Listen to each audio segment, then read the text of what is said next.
หาเล่าเมืองกาฬสินธุ์ไปเยือนถิ่นน้ำดำแดนไดโนเสาร์ชมสายทานเขื่อนน้ำลำเปล่าเบิ่งความงามวิถีผู้ไทย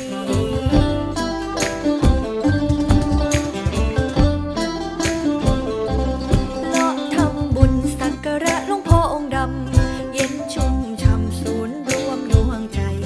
กราบพระธาตุยาคูแล้วไปสักการะพญาชัยสุ